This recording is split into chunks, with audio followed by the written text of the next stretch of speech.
प्यारे बच्चों, नमस्कार, गुड इवनिंग। स्वागत है आपके अपने इस प्यारे से यूट्यूब चैनल जो है स्टडी भारत आर्ट्स। कैसे हैं आप सब? आशा करते हैं सभी लोग स्वस्थ होंगे, मस्त होंगे, पढ़ाई कर रहे होंगे।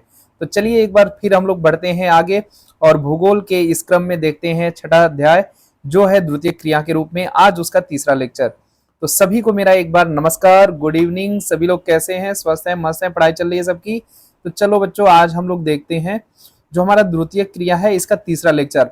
आगे बढ़ने से पहले अपने इस प्यारे से लिंक को एक बार आप लोग शेयर कर दीजिए अपने सभी मित्रों तक, और अपने इस प्यारे से यूट्यूब चैनल को लाइक कीजिए, शेयर कीजिए, सब्सक्राइब कीजिए और कमेंट जरूर कीजिए। वीडियो के एंड में आप लोग कमेंट जरूर कीजिए कि कैसा लगा आज की क्लास आप लोग को।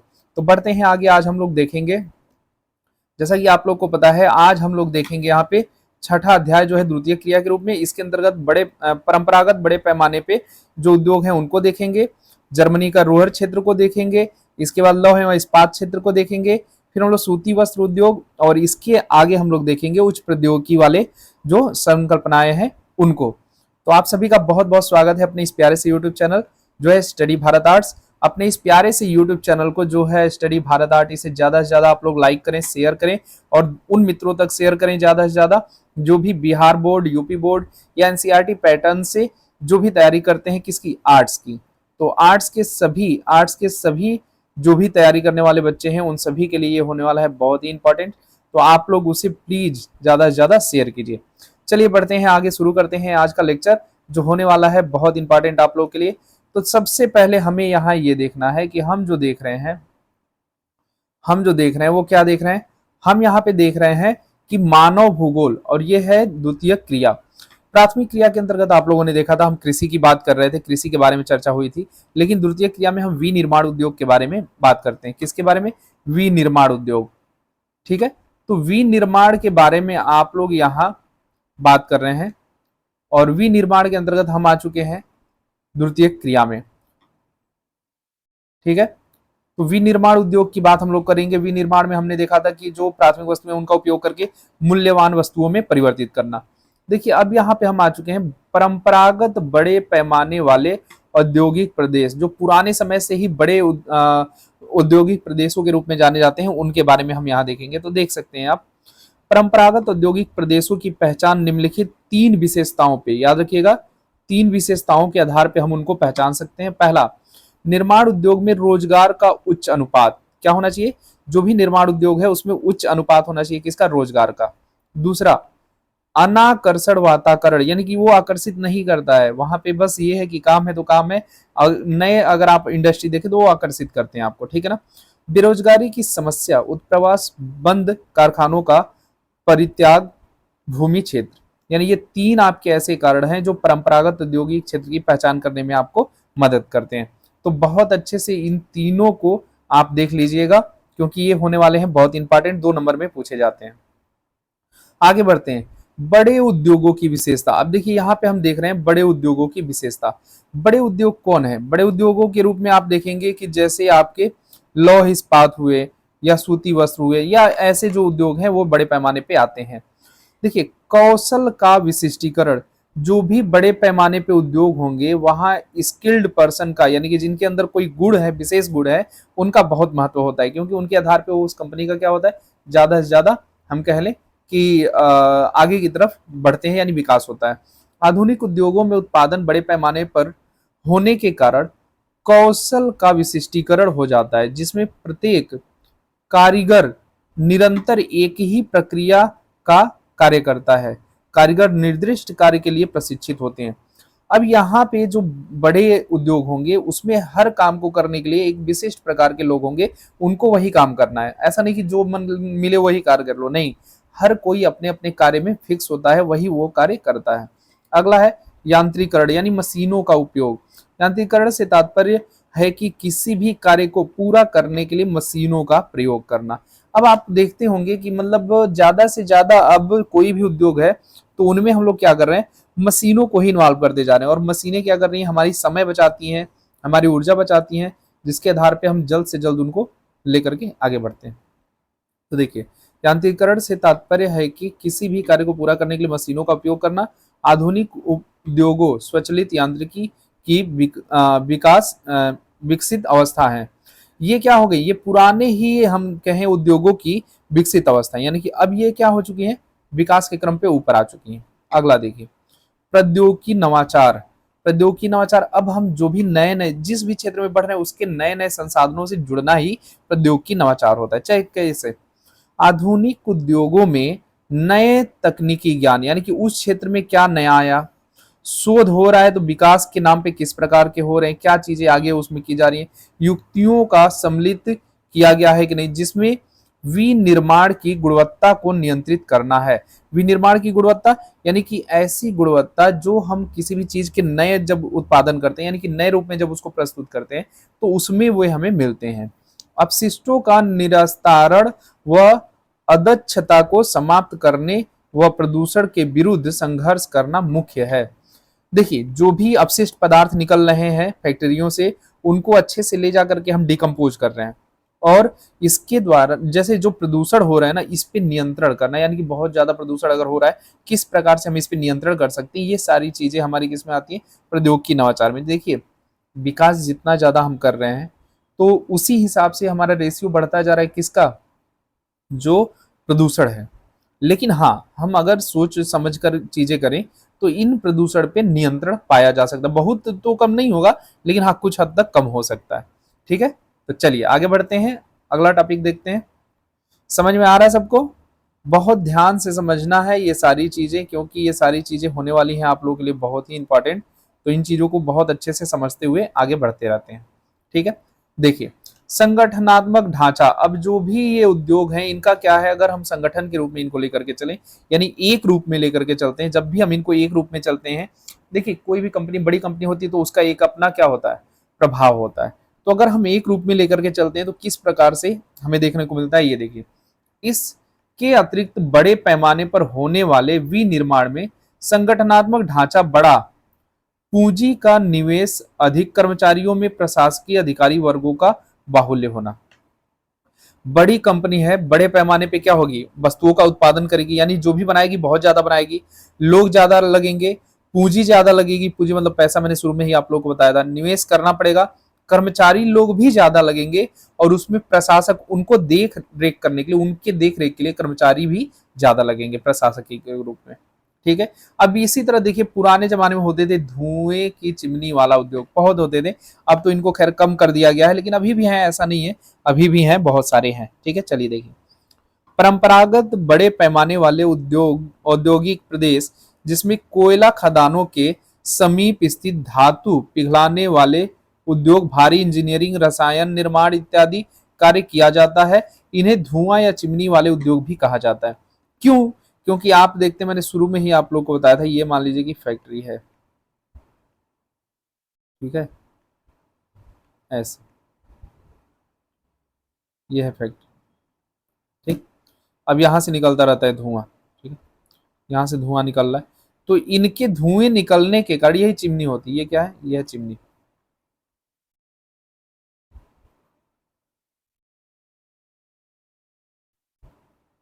ऐसे ही लिखा नहीं रहा,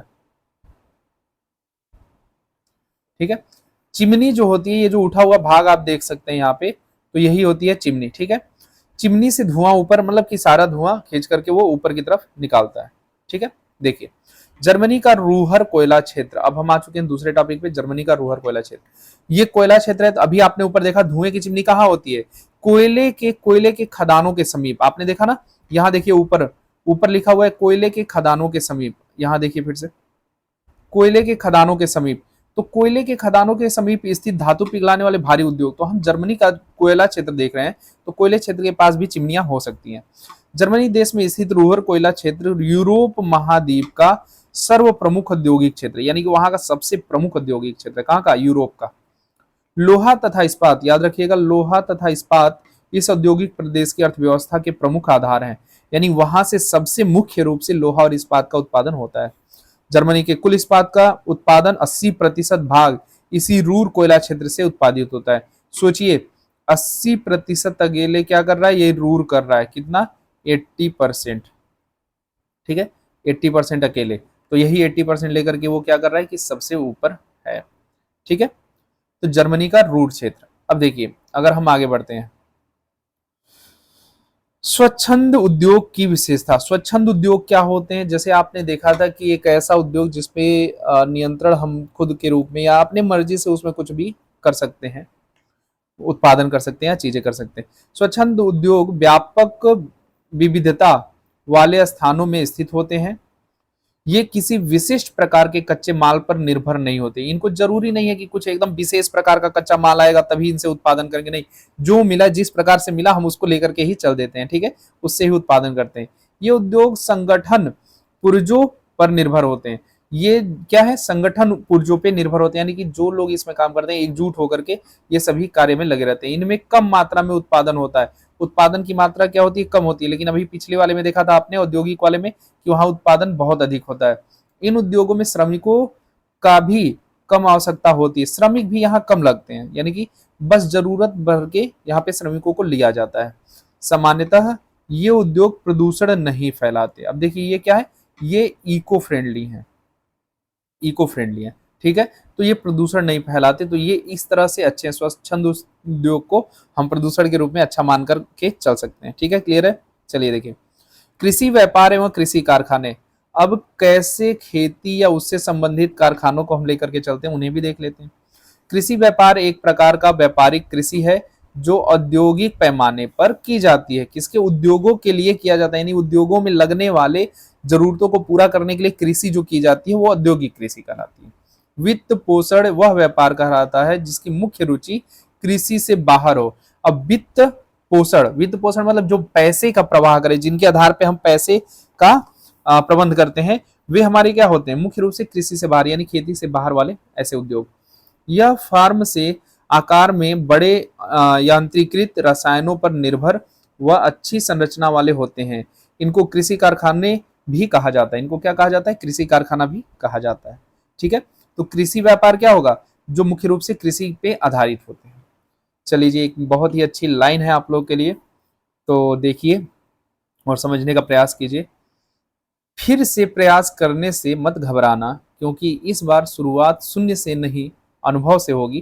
देखिए, जब एक बार आप आगे बढ़ते हैं और कहीं कुछ कमियां हो जाती हैं तो दोबारा आगे बढ़ने से घबराइए मत, क्योंकि आपके पास क्या है? अनुभव है। एक बार आप आगे बढ़े थे तो उसका अनुभव है ना, उस अनुभव को उपयोग में लाइए और उस उपयोग में ला करके आगे बढ़िए। जैसे मैंने आप लोगों से बोला था, ठीक है, इंटर में अगर कुछ गलतियां हो भी गई या हाई स्कूल में कुछ गलतियां हो गई, तो हाई स्कूल में जो हुई वो इंटर में नहीं करना है। इंटर में उन गलतियों को ध्यान में रख करके ही पेपर की तैयारी करनी है। कि आपको लगता होगा कि अरे इतना कर दिए रहते ना तो इतना परसेंट आ गया रहता, इतना कर दिए रहते इतना आ गया, लेकिन नहीं किए। तो अब इंटर में वो चीज ध्यान देना है। दूसरी चीजें, जो लोग इंटर कर चुके हैं तो इंटर में जो गलतियां की हैं वो ग्रेजुएशन में नहीं करेंगे, ठीक है। तो अपने आप को थोड़ा सा बस, क्योंकि आपके पास अनुभव है साल भर का, एक बोर्ड का अनुभव है आपके पास, जो भी हाई स्कूल दे करके आए हैं तो एक बोर्ड का अनुभव है, दूसरे में वो बोर्ड परीक्षा में वो कमी ना करें, है ना। चलिए आगे बढ़ते हैं और हंसते रहिए, मुस्कुराते रहिए, बिंदास रहिए। खाना पीना तो बहुत जरूरी है। देखो गर्मी चल रही है, लू चल रही है, बहुत बचा के रहना है ना, क्योंकि लू लग जाएगी तो भाई तबीयत खराब हो जाएगी। और इस समय आए दिन हो ही रहा है, मैक्सिमम लोगों का कुछ ना कुछ हो ही रहा है, सर्दी जुकाम बुखार, है ना, तो बहुत ध्यान देना है।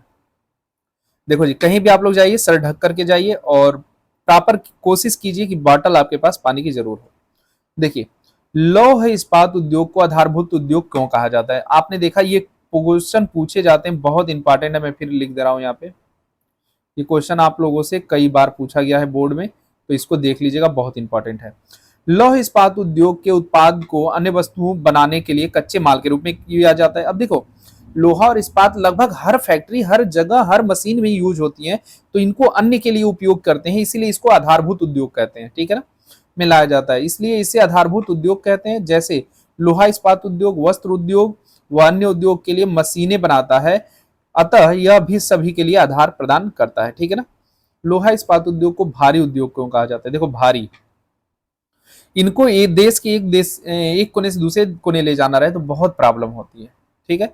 इसीलिए इनके परिवहन, इनके रख रखाव या बहुत सारी चीजें हम लेकर के चलते हैं।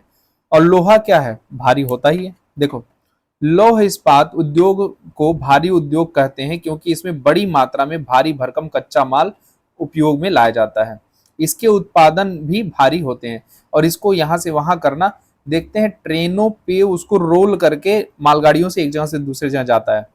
वे चाहे तो क्यों अपनी जगह नहीं कर लेंगे? नहीं, क्योंकि ट्रक पे भी कभी देखते होंगे बस 2 या 3 स्लैब उसके रखे रहते हैं, बहुत ज्यादा नहीं।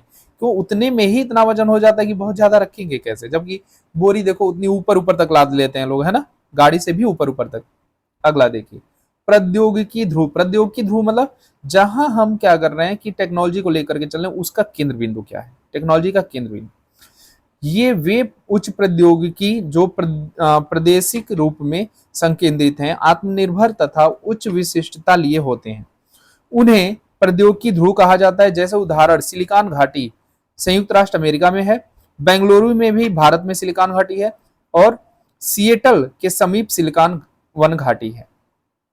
ये पूछा जाता है, मैं यहाँ पे लिख दे रहा हूँ एमसीक्यू, एमसीक्यू भाई पूछा जाता है, ये सिलिकॉन घाटी बहुत इंपॉर्टेंट है।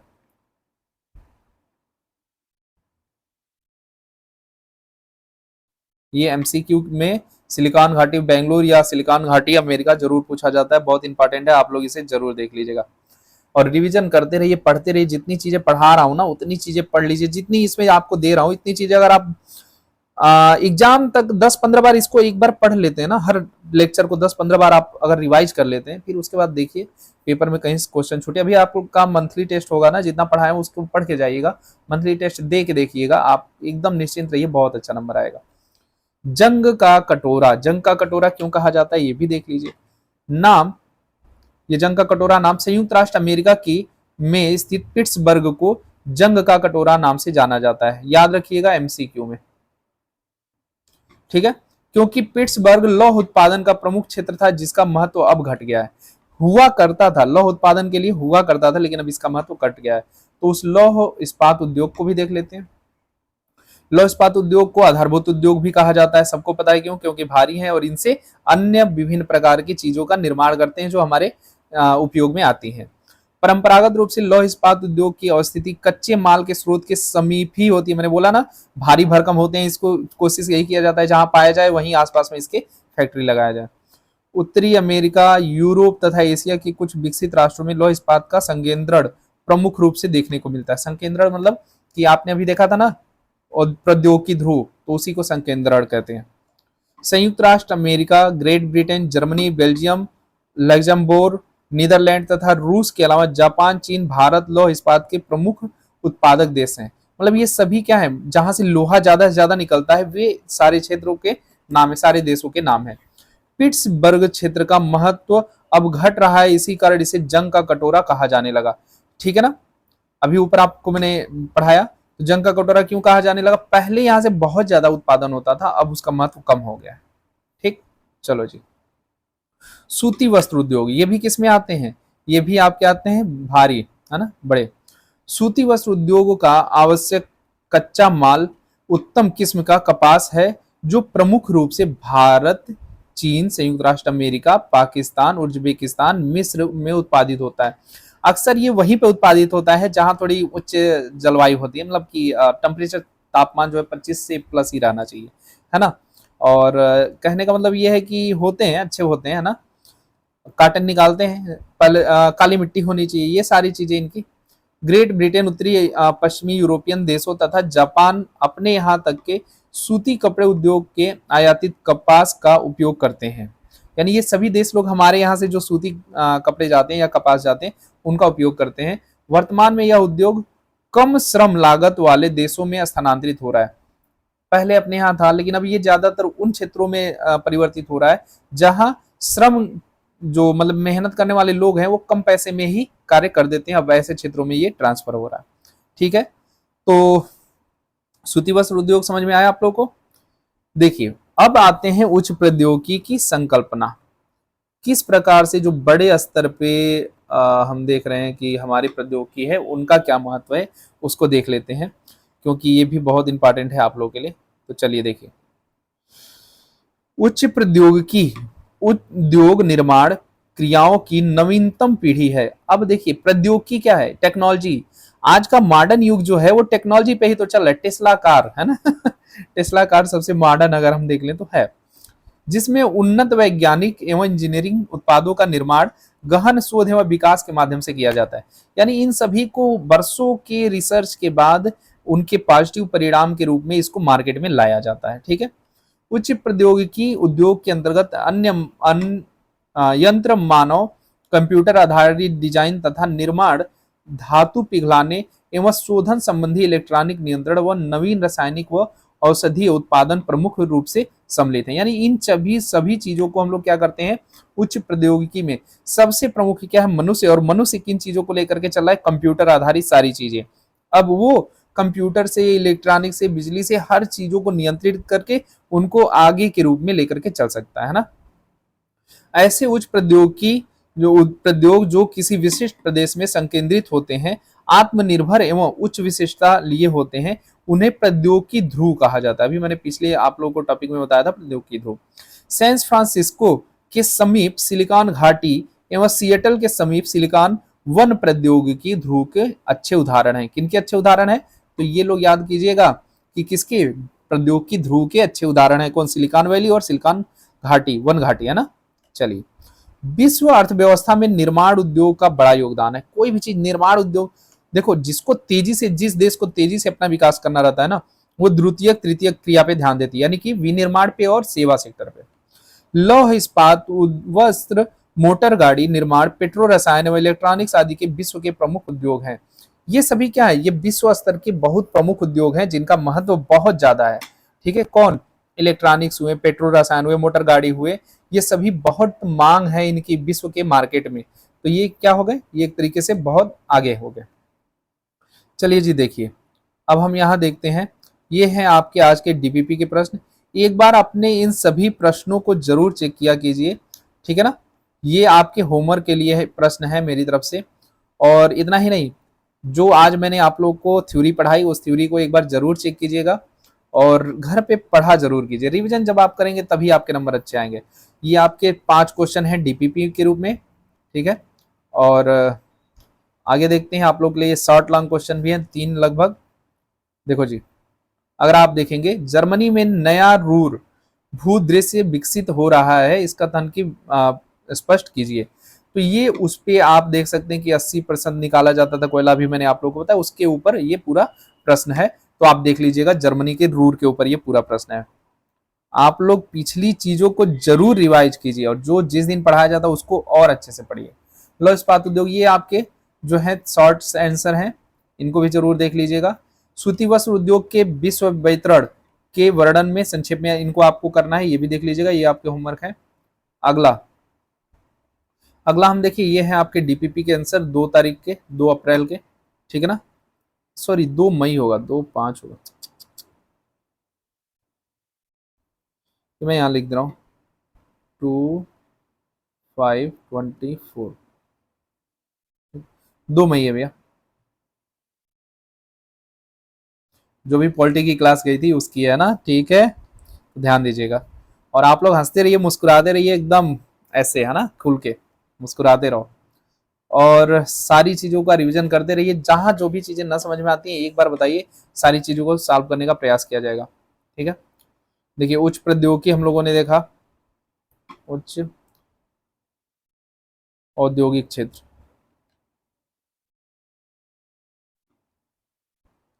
उच्च औद्योगिक क्षेत्र आपने देखा।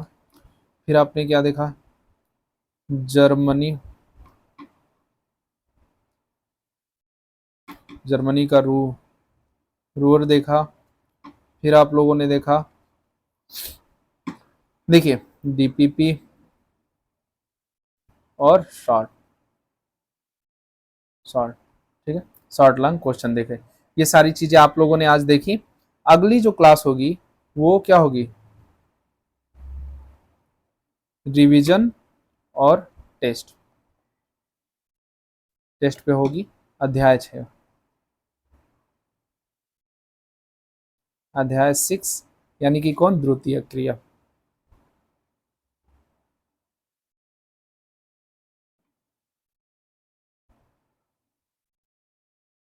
ठीक है जी।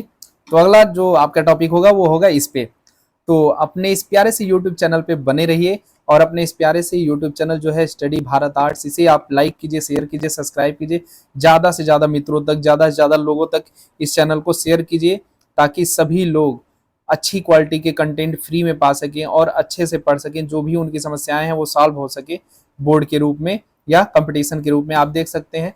ये है आपका study Bharat arts Telegram channel, जहां से आपको पीडीएफ बिल्कुल फ्री में मिलती है, बिल्कुल फ्री में सारी पीडीएफ आपको मिलती हैं।